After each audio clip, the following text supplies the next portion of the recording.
Well, you all know the story. Over the course of the last 3 years, the number of people crossing the channel in those little inflatable dinghies has risen year after year after year. It's a major political crisis in this country, let alone those that come in the back of lorries. But you think we've got a problem? Forget it. America has got a much bigger problem, and it's had it for a long, long time. Now, Mark Brnovich, you were, for 8 years, you were there, Attorney General in Arizona, a border state, and I've been to visit. Just for a British audience, tell us what the scale of the problem of illegal immigration is. Since Joe Biden became president, look, there's always been debates and controversies over how to handle immigration. But since Joe Biden became president of the United States, more than 6 million people have illegally entered the United States. 6 million. I want to put that in context, Nigel. That is the equivalent. Joe Biden's from Delaware. That is the equivalent of 6 Delawares. It's, these are astronomical numbers. You know, when we talk about, Wembley Stadium, I mean, think how many times you could fill over Wembley Stadium with the amount of people that are coming into the UK every year, and just when you look at the numbers in the United States. And what I try to remind people, I'm a first-generation American. I understand, why people want to come to countries like the UK and the United States, because the rule of law means something, even though that's being eroded every day now. But the thing is, you have to do it in an orderly fashion, and folks have to appreciate that when they're coming to countries like, we didn't depend on welfare. I had to learn English. I'm very proud that I'm, fluent in another language, but, you had to assimilate and you had to be self-sufficient. And what's happening now is twofold. It's dangerous for not only the United States, but the UK as well, is, Milton Friedman, the great Nobel-winning, economist, used to say that you cannot have immigration in the welfare state. And so that's one of the big problems countries, especially, the UK is ahead of us when it comes to the welfare state, but the United States is trying to catch up fast. But the second thing is, I remind people all the time, every time someone enters a country illegally, or every time someone gets a dinghy and lands off, the coast, there is an organized criminal cartel making money off that.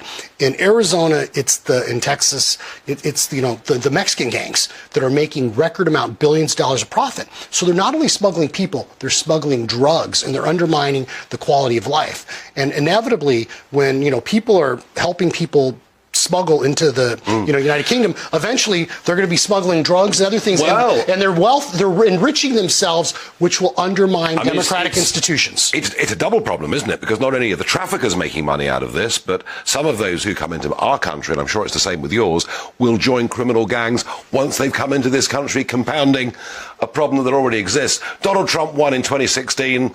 Well, I'm going to build a great big beautiful wall. Much of the wall got built, but not all of it. I mean, it seems that now America's doing nothing to protect its borders, or am I wrong? In some ways, nothing would be better than what Joe Biden done. What Joe Biden has done. What Joe Biden has done is he has decriminalized and incentivized people breaking the law. So, for example, the United States, one of the cases I argued at the U.S. Supreme Court last year was about the public charge rule, where Joe Biden wants to give people government benefits that don't have legal status. That is what I call the incentivization. In the United States, there was a lot of people I knew, even in Arizona, that didn't care much about immigration, but then once they started being put up in 4- and 5-star hotels in their neighborhoods, we know the story. Then they started caring, and then it became a real problem. And so you have that incentivization, and then you have the decriminalization. There is no one being prosecuted. No one's being prosecuted for illegal entry, and instead they're given a pass into the interior of the country. Wow. And what he's done is incentivize and decriminalize people breaking the law. And there's a lesson for us in this, because you see, if you go down the route that America's gone down under Biden, and there's every incentive to come, I'm not suggesting we'll get to 6 million, but our numbers will keep going up, as they've done in your case.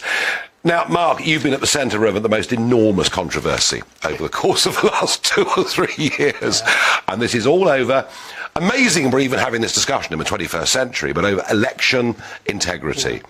Big Trump claims that the election was stolen in 2020. I was in Phoenix, Arizona on the day of the midterms last November.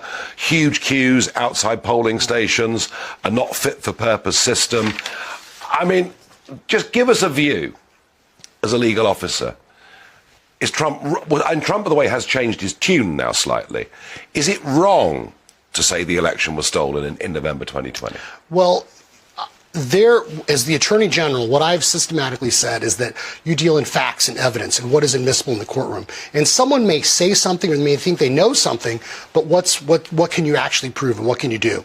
And what I've consistently told people is that in 2020, and even the run up to 2022, the left, the Democrats in America, were very systematic in what they did, whether it was with ballot harvesting and even the manipulation with the tech companies and what you're getting and what you're not getting. But was there criminal activity? Well, look, I was the first Attorney General to prosecute someone for ballot harvesting, illegal ballot harvesting in Arizona. I went to the Supreme Court and argued a case called Brnovich v. DNC when the left and the Democrats tried to undermine, or try to allow out of precinct voting and, try to make it illegal to prohibit ballot harvesting. And the irony is, Katie Hobbs, who's now the governor of Arizona, who lost to Kari Lake, has filed bar complaints against me during the course of that case. Oh, I've seen that. She's filed bar complaints against me now. The media, even in the United States now, keeps saying, well, Brnovich did this or didn't do this. And so, the irony is that, you've got the far left and the media attacking me. But at the same time, what we did is we systematically went through and we were able to show when there was claims, for example, dead people voting. It's one of the claims Donald Trump made. Yeah. We were systematically able to disprove that. That did not happen in Arizona. People said that. Now, fundamentally, you talk about the midterms this last time in Arizona, up to 30% of the printers, the machines, failed in Arizona. There are people I know personally that were waiting in line for an hour and a half and ended up leaving and not voting. And so incompetence isn't a crime, but this is the 21st century. Yeah. And I don't know why. It seems like in Arizona, every time there's an election, it ends up becoming a fiasco. Something has to change. Yeah. Well, we're years ahead of you with this. We went for mass mail-outs on demand, even without proof of identity to begin with in this country, and we've seen court case after court case, and I'm absolutely convinced that for free and fair elections we have to turn up on the day with the same level of knowledge on each side, maybe a few mail-in ballots for the elderly, the disabled, those that work abroad, but as it is, it's not working. Mark, thank you for coming in.